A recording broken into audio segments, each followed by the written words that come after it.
Good afternoon dear students, how are you. I wish आप सभी लोग स्वस्थ हों, खुश हों।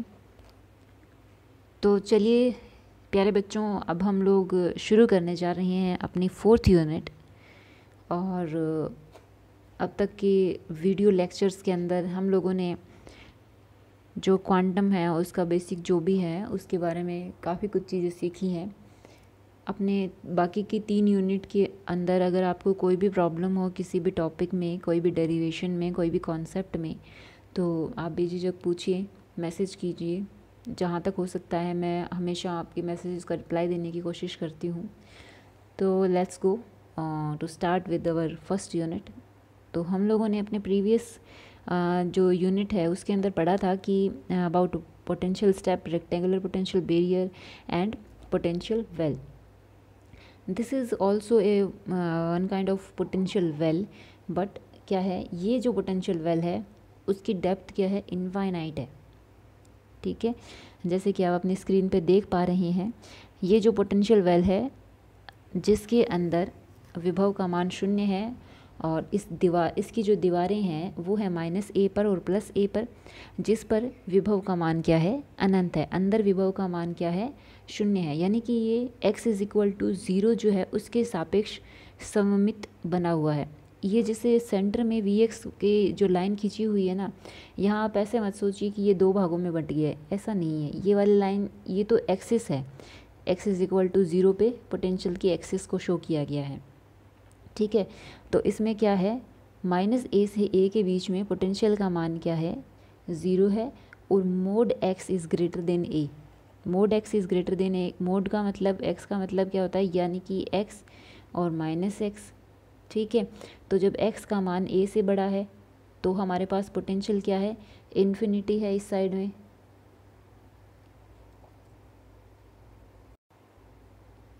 और जब x का मान -a से बड़ा है, या यूँ कहें -a के से ज़्यादा है इधर लेफ़्ट साइड के अंदर, तो इधर भी क्या है, पोटेंशियल का मान क्या है, इनफाइनाइट होता है। जैसे आपने ये लिख दें कि -x is greater than a, या यूँ कहें कि x is less than -a।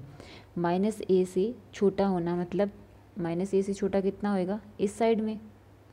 ठीक है, तो इधर क्या है, पोटेंशियल का मान इनफाइनाइट है। तो पोटेंशियल का मान जहाँ इनफाइनाइट होता है वहाँ पार्टिकल के होने की संभावना क्या होती है, 0 होती है। पार्टिकल कहाँ पाया जाता है, जहाँ पे शून्य विभव की स्थिति होती है।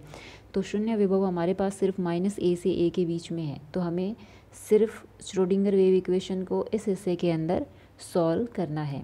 ठीक है, तो चलिए शुरू करते हैं श्रोडिंगर वेव इक्वेशन से। तो सबसे पहले जब पोटेंशियल तो 0 है तो श्रोडिंगर वेव इक्वेशन क्या हो जाएगी, -h²/2m del2 psi over del x² is equal to E psi. और जब आप इसको सही तरह से लिखते हो तो ये हो जाती है del2 psi over del x² plus 2me over h² Sai बराबर 0। ठीक है, ये 2me ओवर h² जिसे हम हर बार k लिखते आ रहे हैं, k is equal to 2me over h² का रूट, तो del2 psi over del x² plus k² psi is equal to 0। ये जो हमारी सेकंड ऑर्डर डिफरेंशियल इक्वेशन है, जैसे कि हमने पीछे भी बहुत बार इसका सॉल्यूशन लिखा है, psi x is equal to a sin kx plus b cos kx। ठीक है, अब ये जो कांस्टेंट है a और b, इनका मान हम निकालेंगे। तो इनका मान हम जैसे हमने पीछे निकाला था कि बाउंड्री कंडीशन और कंटिन्यूटी कंडीशन से अप्लाई करके निकालते हैं। ठीक है, तो बाउंड्री कंडीशन क्या है, -a उस पर पोटेंशियल 0 है, +a उस पर पोटेंशियल 0 है। तो वहाँ पर हमारा जो वेव फंक्शन है वो क्या हो जाना चाहिए, 0 हो जाना चाहिए, +a पर भी और -a पर भी। तो हम लोग क्या करते हैं, बारी बारी से दोनों कंडीशंस को अप्लाई करते हैं।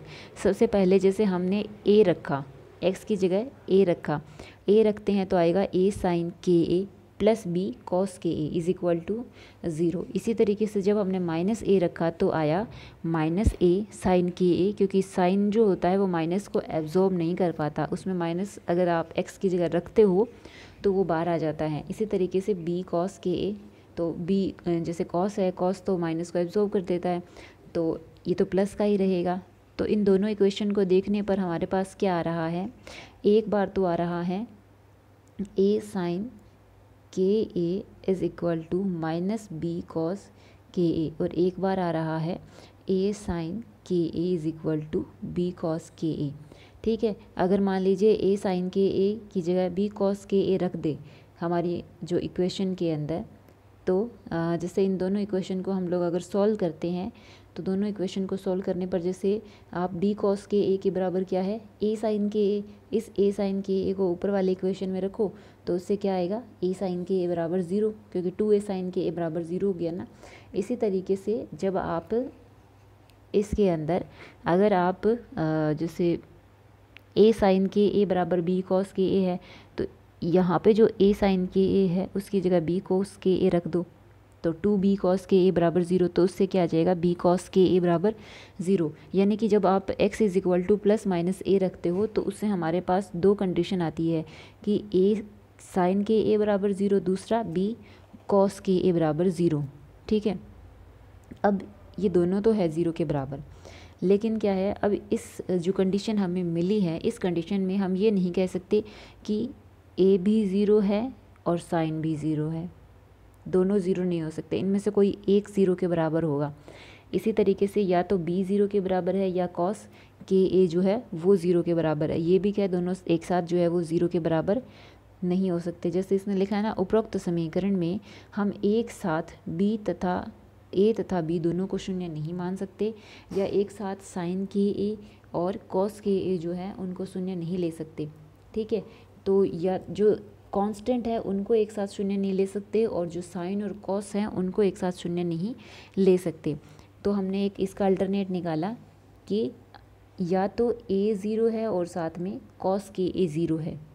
जैसे पहली जो कंडीशन थी ना उसका कांस्टेंट ये a और दूसरा कॉस, ये दोनों 0 के बराबर हैं, या फिर b 0 है और साइन के ए 0 है, इस तरीके से अल्टरनेट।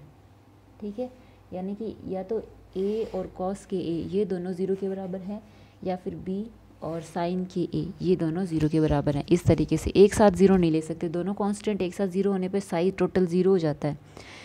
ठीक है, और इसी तरीके से अगर आप साइन के ए और कॉस के ए दोनों को 0 ले लोगे तो फिर भी हमारा वेव फंक्शन क्या है, 0 हो जाएगा। वेव फंक्शन 0 होने का मतलब there is no possibility for particle in potential well. ठीक है, तो हम लोग इस कंडीशन को फॉलो करते हैं, एक का कांस्टेंट और एक का नियतांक और दूसरे का जो वेव वाला पार्ट है cos K A is equal to 0। अब देखो cos K A is equal to 0, तो कॉस के अंदर थीटा कब 0 होता है, जब थीटा का मान π/2 3π/2 ऐसे होता है। ठीक है, तो के ए बराबर क्या आ गया, nπ/2 आ गया, के ए बराबर क्या आ गया, nπ/2, और n का मान क्या है 135। इस तरह से ओड इंटीजर, विषम पूर्णांक जिसको बोलते हैं, क्या होता है, ओड इंटीजर, n का मान 135 इस तरीके से। तो क्योंकि 1 रखोगे तो π/2 फिर 0, 3 रखोगे तो 3π/2 0, लेकिन अगर 2 रख दोगे आप तो nπ/2 है ना, तो 2 रखने से क्या हो जाएगा, 0 नहीं आएगा, cos π -1 होता है। इसीलिए जो इवन नंबर हैं वो नहीं लिए हैं, सिर्फ ओड नंबर लिए हैं। इस तरीके से के ए बराबर हमारे पास क्या आ गया, nπ/2, तो के बराबर nπ/2a। ठीक है, तो अब हमने क्या लिया है, a बराबर 0, तो हमारा जो वेव फंक्शन था साई उसमें क्या था, a साइन के एक्स प्लस b कॉस के एक्स, ये था। a बराबर हमने 0 लिया है तो हमारा वेव फंक्शन वाला पार्ट ये बच गया b कॉस के एक्स, और k जो है उसका मान है nπ/2a, तो ये मान इसमें रख देंगे हम लोग, तो हमारा वेव फंक्शन जो है वो हो गया b cos nπ/2a into x. ठीक है, अब इसमें b जो कांस्टेंट है उसका मान निकाल लेंगे, इसको निकालने के लिए हम लोग इसका नॉर्मलाइजेशन करते हैं। जो हमारा वेव फंक्शन होता है जब उसका नॉर्मलाइजेशन करते हैं तो नॉर्मलाइजेशन कांस्टेंट जो होता है वो 1 होता है, तो -a से a के बीच में mod psi square dx is equal to 1, क्योंकि हमारा वेव फंक्शन है ही -a से a के बीच में, -∞ टू इन्फिनिटी होती है वैसे ओवरऑल लिमिट, लेकिन बाहर तो हमारा वेव फंक्शन 0 है, तो -a से a के बीच में आ गया। तो मोड स्क्वायर करेंगे, mode b square cos square nπx/2a, तो कोस स्क्वायर को आप लिख सकते हो 1 + cos ये देखिए 1 plus cos N pi x by, देखो ये इसलिए मैंने लिखा एन पाई एक्स ए, जैसे कॉस स्क्वायर एक्स होता है उसको लिखते हैं 1 प्लस कॉस 2x/2, ऐसे लिखते हैं। तो ये बट्टे वाला 2 तो मैंने लिखा है, लेकिन ऊपर ये जो 2 है एक्स के साथ, एक्स मतलब जो हमारा थीटा है, इसके साथ मैंने 2 नहीं लगाया। क्यों मैंने लगाया एक्चुअल में? तो क्योंकि जब आप इसके साथ 2 लगाओगे ना तो बट्टे में जो 2 है उससे वो 2 क्या हो जाएगा, कैंसिल हो जाएगा। तो सिंपली मैंने लिख दिया cos N pi x by a. ठीक है, तो इसमें क्या होता है, वैसे भी कॉस जब साइन में बदलेगा और साइन में जब ए और माइनस ए रखोगे तो वो ज़ीरो मान देगा, इसीलिए हम लोग सिर्फ 1/2 जो है इसी का इंटीग्रेशन करते हैं। इसी का इंटीग्रेशन क्या आता है, x, 2 को मैंने आगे लिख रखा है, तो एक बार a रखोगे फिर माइनस, जैसे एक बार a फिर माइनस माइनस a, इससे क्या आ जाएगा 2a/2, तो एक a ही बचेगा, a बचेगा ना, तो मोड b² बराबर a आ गया, है ना, a आ गया, तो b का मान क्या आ गया 1/√a। इस तरीके से हमारा जो वेव फंक्शन है वो क्या आ गया 1/√a cos n pi x by 2a। ये हमारा वेव फंक्शन आ गया, जहाँ पे n का मान क्या है 135, इस तरीके से विषम पूर्णांक है। ओके, ये हमने एक कंडीशन लेके चले और उससे निकाल लिया। अब हम दूसरी कंडीशन लेके चलते हैं। देखो दूसरी कंडीशन क्या है, दूसरी कंडीशन ये है कि या तो b 0 है, यानी कि कॉस वाले के साथ का गुणांक 0 है और a वाले के साथ का जो वेव वाला पार्ट है वो 0 है। तो b को 0 करके और साइन के a बराबर 0 रखो। तो जब हम लोग साइन का पार्ट 0 के बराबर रखते हैं, देखो साइन थीटा कब 0 होता है, जब थीटा का मान पाई, 2 पाई, 3 पाई इस तरीके से हो, है ना। तो जैसे इसने क्या लिखा है के ए बराबर n डैश पाई, और n डैश का मान है 1 2 3 ऑल, तो ये n डैश भी जो है वो किसके बराबर है, n/2 के बराबर है। किसके बराबर है, n/2, और यहाँ पे n क्या है 2 4 6। तो ये तो वैसे क्या जनरली मतलब इसको जनरलाइज करने के लिए लिखा है n डैश, वैसे आप सिंपली ये भी लिख सकते हो, थोड़ा डिफ़र करने के लिए लिखा है। जैसे ऊपर वाले में भी हमने n लिया था, इसमें भी आप n ही लिख सकते हो, और तब n की वैल्यू जो होगी 2 4 6, क्योंकि इसके अंदर जैसे n पाई/2 है ना, तो n पाई/2, n का मान हमें 2 रखना पड़ेगा, जब 0 होगा, n का मान हमें 4 रखना पड़ेगा, तब 0 होगा, 6 रखना पड़ेगा तो 0 होगा। तो n का मान क्या है, सिर्फ इवन इंटीजर्स होते हैं, और आप इसको एक n डैश से भी रिप्लेस कर सकते हो, जैसे के ए बराबर n डैश पाई भी लिख सकते हो, लेकिन ये n डैश भी किसके बराबर होगा, n डैश भी n/2 के बराबर होगा, जैसे ये यहाँ पे लिखा है। ठीक है, तभी ये इस कंडीशन को फुलफिल करेगा।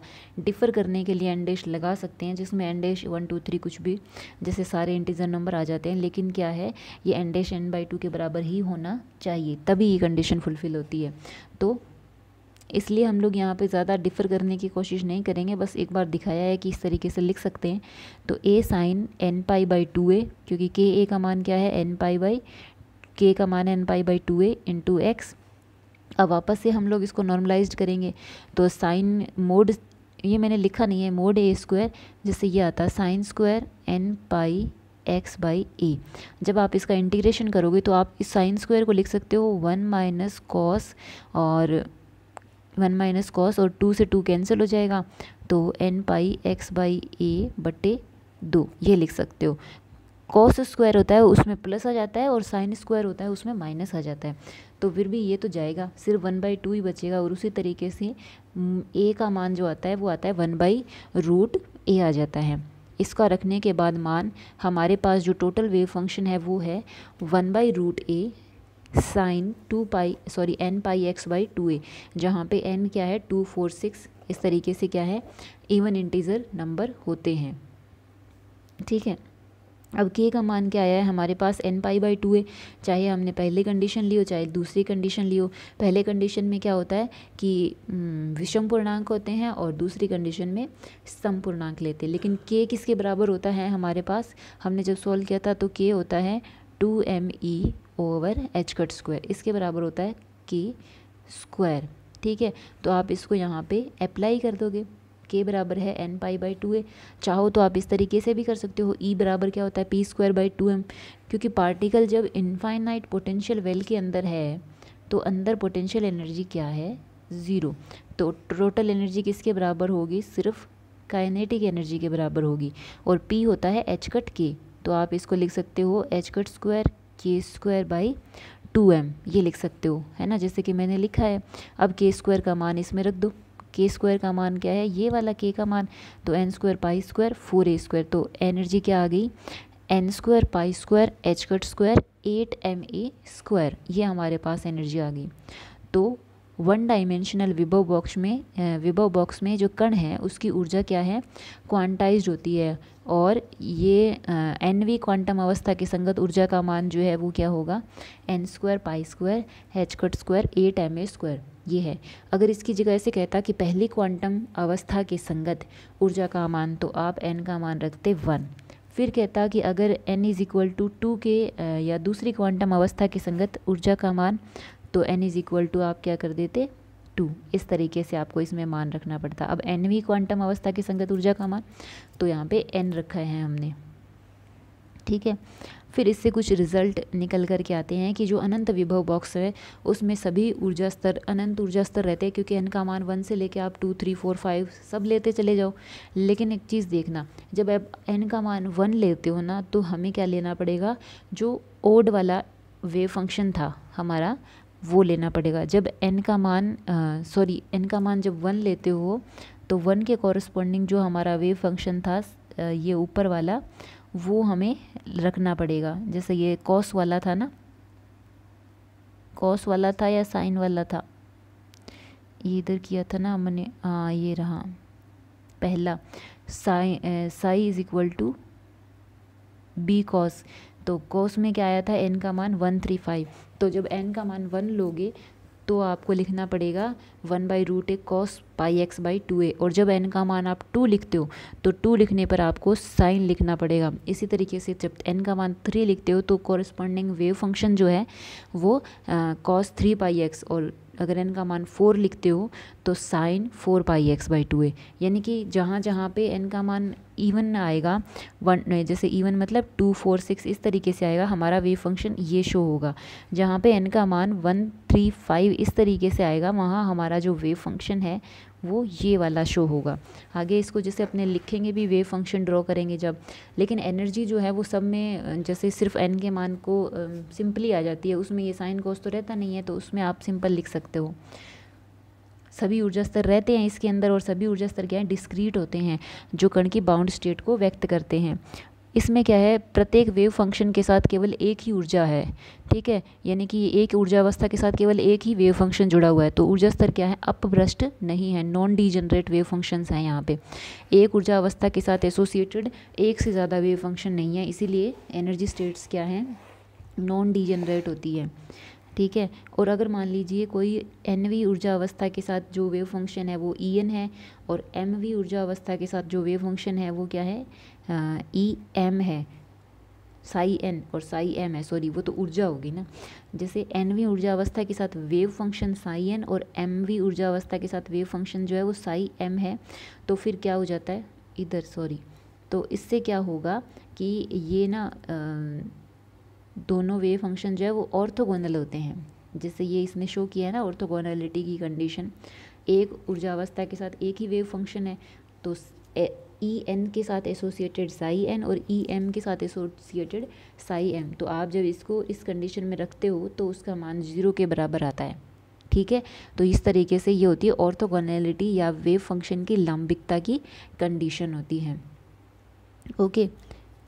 उसके बाद जैसे एक बात और ये कहना चाहेगा कि कोई भी जो अपने वेव फंक्शन ड्रॉ करते हैं कुछ इस तरीके से, जैसे ये देखो इसमें ये है n इज़ इक्वल टू 1, तो जब n इज़ इक्वल टू आप 1 करते हो तो कॉस, क्योंकि जब हमारा दो प्रकार के वेव फंक्शन है, साई x बराबर √1/a और cos n pi x by 2a, इसमें n का मान है 1, 3, 5, और दूसरा है psi x is equal to 1/√a sine n pi x by a, जहाँ पे n का मान है 2, 4, 6।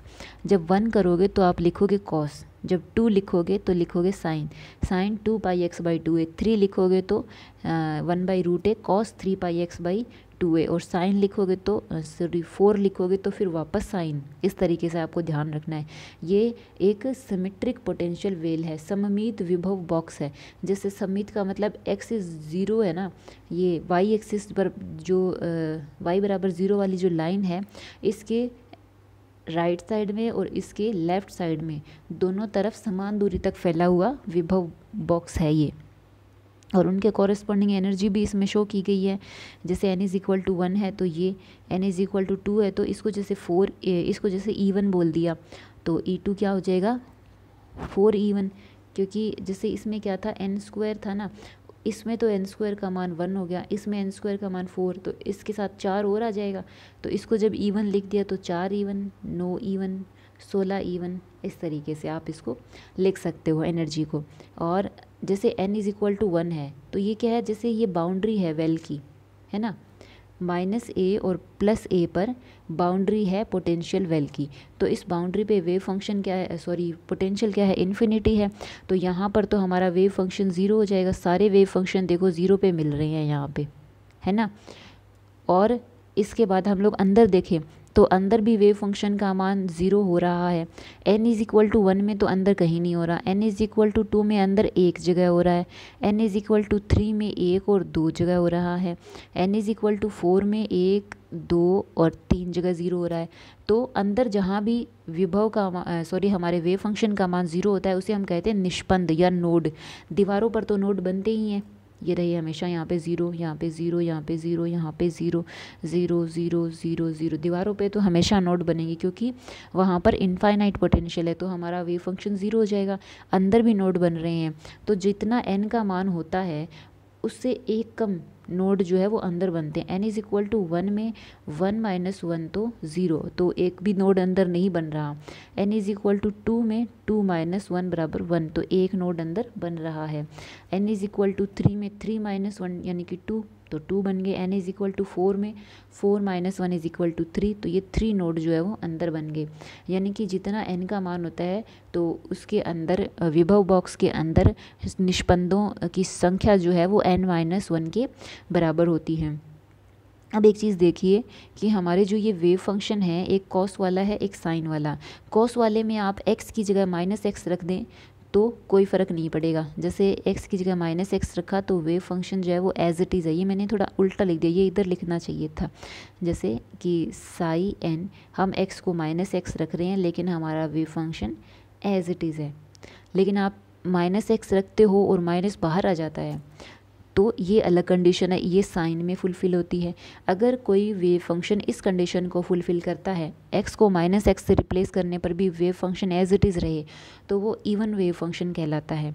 और अगर वेव फंक्शन में आप x को -x से रिप्लेस करो तो माइनस जो है वो एब्जॉर्ब नहीं हो, बाहर आ जाए, तो उसको हम कहते हैं ओड वेव फंक्शन। तो साइन वाला हमारा ओड वेव फंक्शन है और कॉस वाला हमारा क्या है, इवन वेव फंक्शन होता है। ठीक है, तो इसमें क्या होता है, क्योंकि ये पोटेंशियल जो है सिमेट्रिक है, x is equal to Y is equal to 0 के अलोंग जो है वो सिमेट्रिक है इधर और इधर। इसमें वेव फंक्शन जो है वो -x तो बराबर vx, x एक्सिस पे सिमेट्रिक वेव फंक्शन है ये, इसीलिए इसमें सममित और प्रतिसम्मित दोनों प्रकार के हल जो है वो प्राप्त होते हैं। ये तो और इवन वेव फंक्शन जो है वो बताता है सिमेट्रिक सॉल्यूशंस को, और ये जो ओड वेव फंक्शन है वो बताता है एंटी सिमेट्रिक वेव फंक्शंस को। इसके बारे में लिखा है, अतः सममित विभव के लिए श्रोडिंगर समीकरण के हल सदैव इस प्रकार प्राप्त होते हैं कि किसी आइगन ऊर्जा स्तर के संगत आइगन फलन या तो समफलन हो या विषम फलन हो। जैसे ये आइगन ऊर्जा स्तर हो गया n इज़ इक्वल टू 1, ठीक है, ये आइगन एनर्जी लेवल हो गया, और इसके कॉरस्पॉन्डिंग जो वेव फंक्शन है वो क्या है, सिमेट्रिक वेव फंक्शन है। और n इज़ इक्वल टू 2 के कॉरस्पॉन्डिंग जो एनर्जी लेवल है उसके कॉरस्पॉन्डिंग वेव फंक्शन जो है वो एंटी सिमेट्रिक वेव फंक्शन है, एंटी सिमेट्रिक। ओके, इस तरीके से तो हमें क्या है, विभव हमारा सममित है तो ये हमारे जो सॉल्यूशन है वो भी क्या है, सिमेट्रिक और एंटी सिमेट्रिक दोनों तरीके के प्राप्त होते हैं। इसके बारे में पहले बताया भी है, शायद मैं शायद आपको बताना भूल गई कि Vx is equal to V - x रख दोगे तो वही बात है, कोई फ़र्क नहीं पड़ेगा। ये एक सममित विभव फलन है जो x इज़ इक्वल टू 0 के सापेक्ष क्या है, सममित होता है। जैसे आप इसको ऐसे भी देख सकते हो जैसे ये x इज़ इक्वल टू 0 वाली स्थिति है ना, इसके सापेक्ष इधर और इधर ये सममित है, समान रूप से फैला हुआ है विभव, इसीलिए इसे एक सममित विभव है। तो सॉल्यूशंस भी क्या है, सममित होते हैं। और इस विभव बॉक्स की जो चौड़ाई है वो L इज इक्वल टू क्या होती है, 2a। a इधर है और a इधर है, टोटल क्या है 2a लेंथ है इसकी। चौड़ाई जो है, विड्थ जो है, इसकी विड्थ है वो 2a के बराबर होती है। इस तरीके से आज हमने पढ़ा सिमेट्रिक पोटेंशियल वेल। बिल्कुल वैसे ही जैसे अभी तक हम लोगों ने करते आए हैं, जैसे भी आकृति बनी हुई होती है ना, हमें क्या करना है, वैसी ही बाउंड्री कंडीशंस, वैसी ही श्रोडिंगर इक्वेशन हमें सॉल्व करते चले जाना है। तो चीज़ें बहुत ही आसान हो जाती है। बस आप शेप देख लीजिए कैसी है, पोटेंशियल कहाँ है कहाँ नहीं है, कहाँ किस रेंज के अंदर पोटेंशियल जो है वो ज़ीरो है, हमें उसी रेंज के अंदर हमारे वेव फंक्शन को क्या है, सॉल्व करने की कोशिश करनी है और सॉल्यूशन निकालने की कोशिश करनी है। आई होप आप लोगों को ये अच्छे से समझ में आ गया होगा। अगर नहीं आया है, कोई प्रॉब्लम है, तो आप लोग फिर से मैसेज करके पूछ सकते हो। ठीक है बच्चों, खुश रहो, स्वस्थ रहो और पढ़ते रहो।